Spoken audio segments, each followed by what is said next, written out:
rushing is like my spiritual path. So what am I learning? How do I learn, right? So I said there's no difference between my spiritual life and my work life, right? Well, here's an example, right? So when I learned a long time ago that when I reface, right, I've got the mouthpiece there and you're moving very carefully. And if I get it perfectly, right, I don't have to touch it again. I can do it in maybe 30 seconds right with intense focus, or I can do it in about 30 minutes with less focus because I'm not quite nailing it right on. Okay. Right? So that kind of focus. So there was another part of mine that had a little error in the machining. So I went in to fix it by hand. And I got in this groove of just getting them through. And normally I don't do that. I'm focused on, I want to make the best product because I'm thinking about my customer getting it and getting turned on by the mouthpiece, right? But in this case, I started rushing a little bit, right? And then that night, after I fixed them, they're about ready to go out to plating, I couldn't sleep. I felt so guilty for rushing. So today, I actually literally went back and redid them all perfect, right? But now, so that's showing me, again, right, the value of focus, fully being present, and how rushing doesn't work. Because it actually took me, it would have taken me just a very small amount of time extra if I had done it right the first time. Right? Okay, so you said focus, really being present, and not rushing it. Yep. I think you can apply that to everything. Everything. Absolutely anything. I will endorse that. Yes. I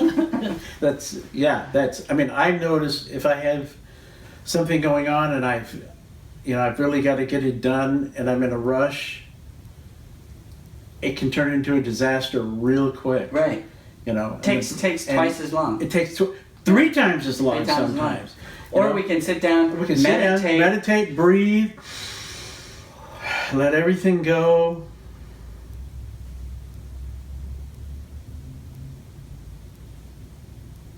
And then start again. And then clarity. Yeah. I used to believe in intuition. Yeah. I don't think it works that way, though. I don't think there is such a thing as intuition. I think what there is seeing with the colored glasses on or without. And intuition is just removing the mind cloud. Oh, that's an interesting. So you're just seeing things as they are, right? And when I say seeing, you're seeing. We have access to Brahma consciousness. We have access to basically everything. The knowledge of everything is right here, right now.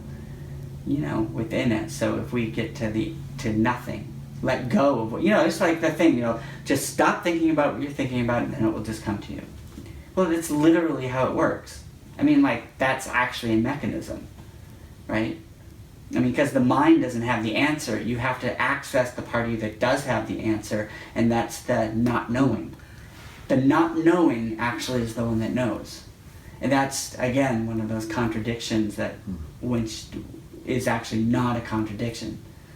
Right? But it's like all those moments of aha. Right? They don't happen there from the this aha. No, it's not how it works. It's just oh, I fucking give up. Oh my God! Right? Yeah. It's because once you give up, you can now access Brahma consciousness. You don't know you're doing it because you're doing nothing. Right? So doing nothing is the best way to be, because then all of a sudden you allow the knowledge to be there. So now that's how I design saxophone mouthpieces. So I don't stress about it anymore. I mean, it's just like I used to be like, okay, I've got this deadline, now I have to do this. Right. And then I just literally would drive my mind crazy. Yeah. And I have come to realize that that's been actually a big source of my migraines my whole life. Migraines come from the overuse of the mind. Using the mind in a way it wasn't intended to be used. And yet we're taught to use the mind in this way to come up with the answers that it doesn't have and can't have. So if we're trying to get answers from the mind that it's literally not designed to have and doesn't have, right? Migraine. It's like cramp. It's like it'll cramp up. Migraine. So I like finally, since I've been 13, I've been having migraines. I'm finally understanding what the hell they are. I mean, it's taken me my whole life. And so now my migraines are starting to dissipate because I'm actually realizing, and so when I design a mouthpiece, I'm like, intention. I need the world's best mouthpiece that sounds like this. And I know what it is because I've heard it, I know it. Do I know what to do? No? Okay. What do I know what to do? Oh, that needs to go do that. Fall asleep, wake up in the morning, boom. Oh my God! Call the CAD designer, I know what to do! Or now I've got sheets, like what to do for the next design. I go down to the sheet, I write, now I know sound translates into shape, so I take on this shape, change the angle so far, change this from a radial arc to a conic arc, change this from 0.5 millimeters to 0.4 millimeters, make these subtle changes. And then now, literally, I have about 95% success with every change I make. Literally sounds better in the way I wanted it to. Wow, congratulations. Yeah, actually, I'm realizing that as I'm telling you this now. Actually, I'm like looking, and I'm going, I can't remember the last time they didn't. Whereas when I first started designing, it was pure trial and error. Try 10 things, succeed at 1. Try 10 things, succeed at 1. Learn what doesn't work. I have no idea how this thing works. So trial and error life is trial and error. That's how come there can be no mistake, because it's a trial and error universe. I mean, literally, that's my belief. Trial and error universe. That's how come you can't make a mistake. Literally, because you're supposed to make mistakes, because that's how then you know what the right thing to do is. Because if you couldn't make a mistake, how would you know what the right thing to do was? I mean, it's a real question. Well, because some book told us, or someone on a pulpit told us.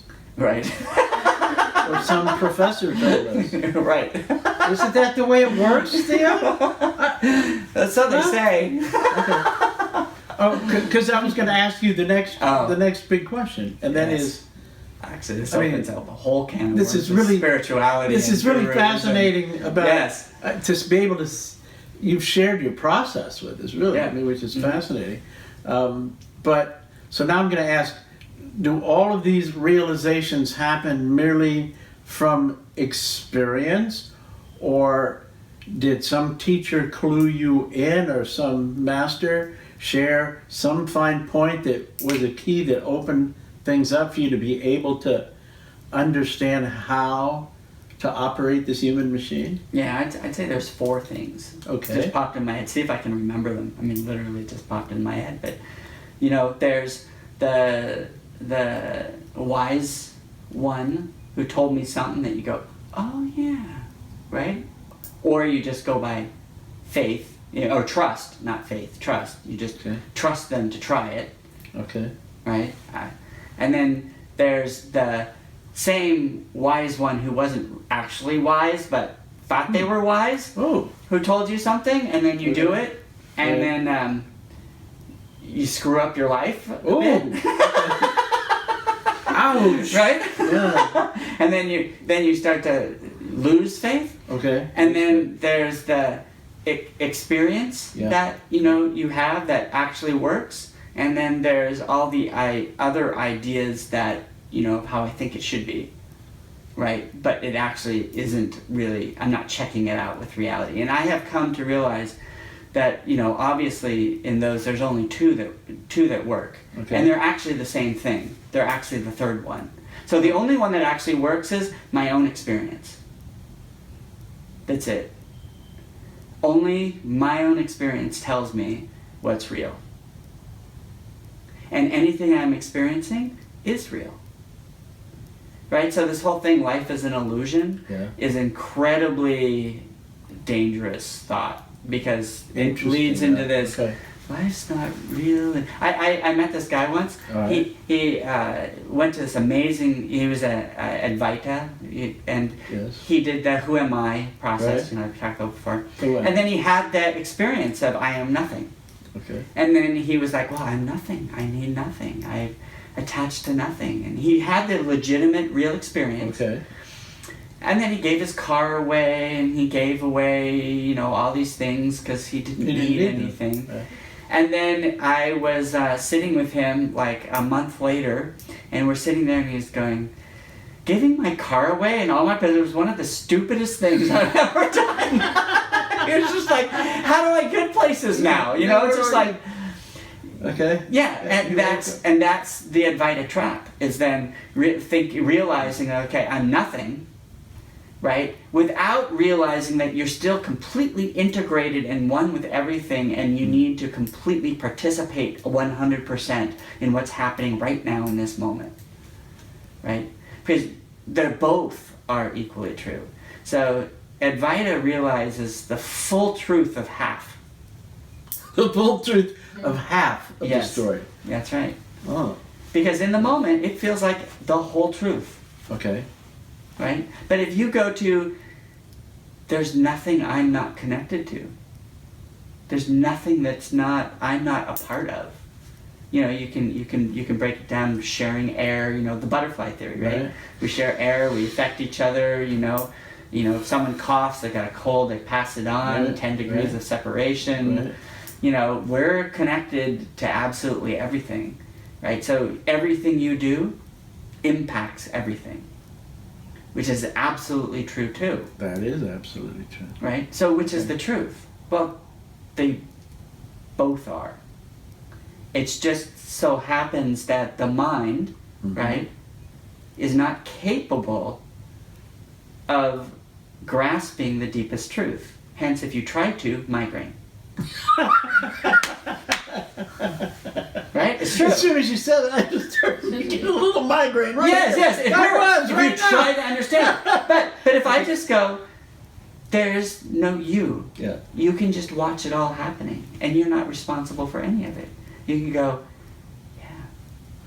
No part of you inside goes, but I can also go, and you're responsible for everything because you're connected to everything, so you actually have the power to affect everything. And you can go, yeah. And it's only the mind that has a problem with it if it tries to make them work logically. Only the mind. That's why freedom, enlightenment, right, isn't done with the mind. The mind just, it's like, you realize the mind is like one giant koan maker.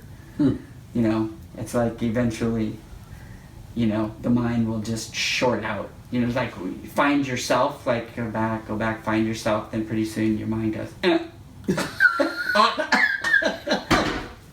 then you realize, holy shit, the same one that the question is coming from is the same stupid one answering. Right. So what the fuck's the point? What's the point?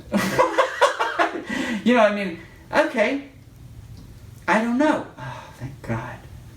Thank God I don't know. And then you sit down and have a conversation like this, and somebody might go, God, that guy knows a lot. And I'm like, no, I don't. I don't fucking know anything. It's just in this moment, I'm just sharing what my actual experience is, and so it sounds like I know something, and then I'll go right back to knowing nothing right after we stop talking. Right? I'm sorry, that's really... That is the illusion. That's the illusion. That's the illusion. That's the illusion. That we think it's something that it's not. Right. Is what the illusion is. But it's not that nothing's real. It's tricky. Yeah. It's all very real. Yeah. Trust me. It's all real. Right. Please do not start beating me, because that's very real to me. Okay. That will hurt. Yeah. And I'm not going to say I'm some enlightened being and you could beat my body and I'm not going to feel it because I'm beyond that. Screw that. It hurts. Please don't. You know, please actually give me lots of love, because actually I love your love. It feels really good. You know why I'm married right now? Because I love having someone to love, and I love how much she loves me. And we live in this little love bubble. And I freaking love it. It's great. We live in a love bubble. I love it. And it's great. Can I quote you on that? Yeah. And you know what a lot of spiritual communities are? Yeah, what? They're big group love bubbles. And a lot of people probably agree with you. Why the hell not? Okay. Is that You know? a good thing or not I a good think thing? it's a fantastic thing. But let's not call it something that it's not, though. Which is what? The only way to reach super omnipotent enlightenment oneness, and if you're not doing it, you're a heathen. Exactly. No, you made a choice to be around other people Right. who are also looking at their life Right. and are interested in being conscious and present and feeding their bodies well and being loving. Sounds like a really good choice to me, right? Can you really be loving if you're scanning the room to see who's not like you or who's Exactly. not exactly getting it the way you're getting it? Yeah, no. That's not love. That's not love. No, it's not. That's judgment. That's separation. And that's right. mind. Because the mind does that, and the mind is supposed to do that. So there's no problem with the mind doing that. But it's just like, why focus on that? I mean, it's like a waste of time. It's not going to get you anything. Okay. Right? Right. So that leads me to my next question. I mean, you sort of built up to it. Yeah. So, do we need a guru? Do we need gurus? The people who have gurus? Yeah. Yeah. The people who don't? No. Okay. You know, and I've had gurus, and I have not, and I've had gurus be incredibly helpful.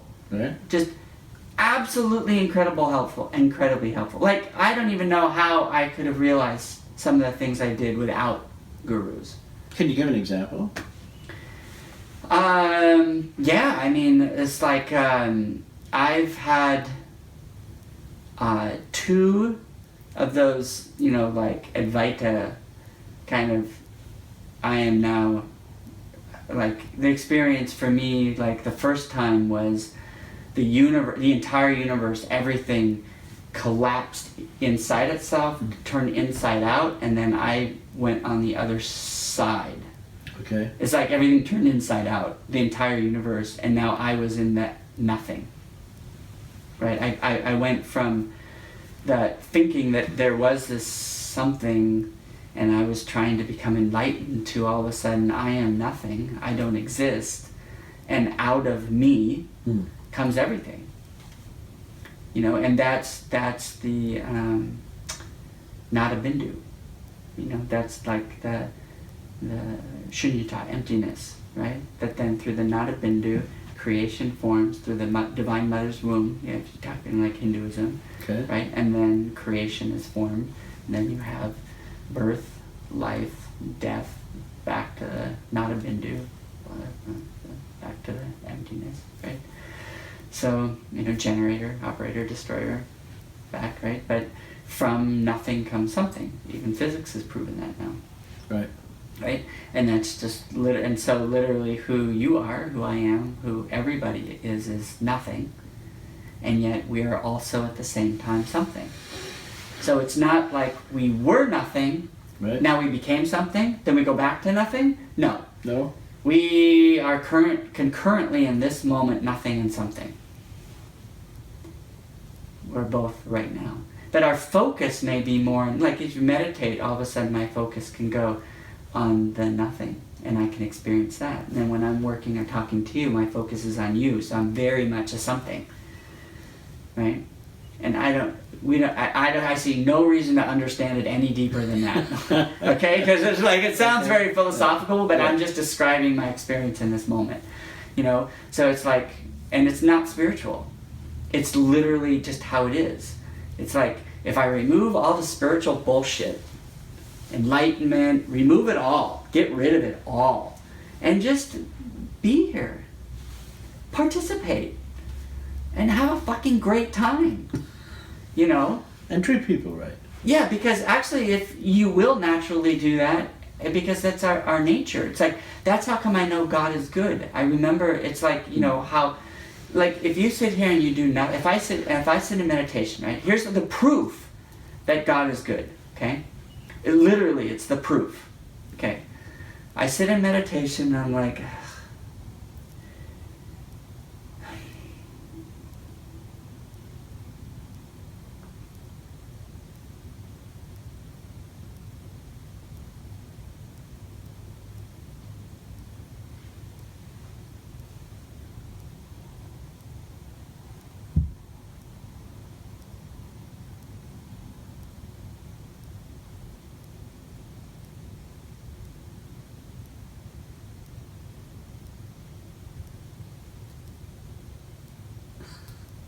I do nothing, and all I am is taken care of and loved. My body straightens itself. Have you noticed that in meditation? That's what it is. It'll just naturally straighten itself. Your mind will go down, and then you'll just naturally feel peace and love. If you do nothing. So meditation is the process of learning just how to do nothing. The real nothing, though. Not the concept of nothing. Okay, I'm doing nothing. No, I'm doing something. I'm tense. I'm concentrating. Right. Right? But to truly do nothing is to allow the mind to take care of itself. And what will it do? It'll heal itself. Your body naturally heals itself. Your body heals itself. Your mind will heal itself. Your emotions, if you allow them, they'll heal themselves. We're like constantly being loved and cared for. And spirituality is just the process of realizing that so fully. It is not a realization. It's like letting go of all the other ideas and doing nothing, and then you realize, oh shit, look what's happening. And then all of a sudden it's just like, it's not intuition, it's just literally what's happening, and you can see it because you're actually just paying attention. Because you're not distracted by other things. Right? So the best practice I've found for meditation is, okay, I've got nowhere to go, I've got nothing to do, right? And, you know, I have my computer or a piece of paper going, just in case there's that nagging thought that does come up, which is like, oh my God, I hope I remember that later. Well, just write it down so you don't forget, and then go back and go, okay, I've got nowhere to go, nothing to do, I'm not doing, I've got no agenda. No agenda. No agenda. I'm going to do nothing. So for the rest of this video, we're going to sit here and do nothing. And it might be us talking.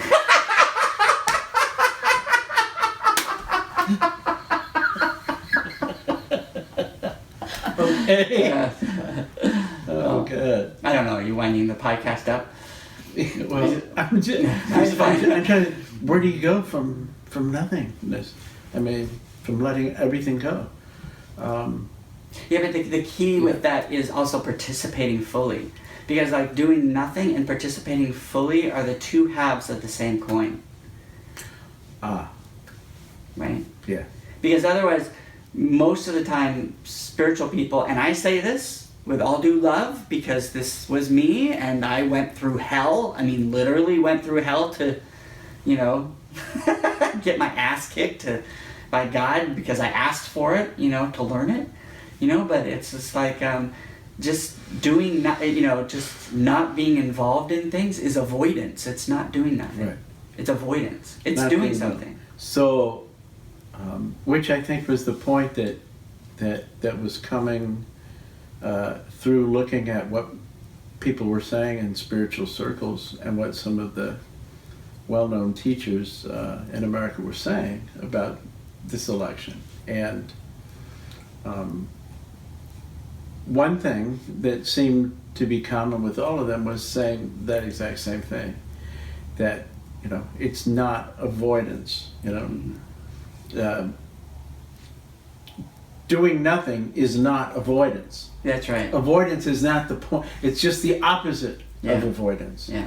It's by stopping all the mental process, by stopping all of the running to and fro and being frantic and panicking and calming everything down, allows you to breathe and rest in the self and all of a sudden see clearly. Yeah. And then you know what to do. And that's, yeah. And that's you can exactly do the one right thing Yeah, rather than the 50 wrong things. right.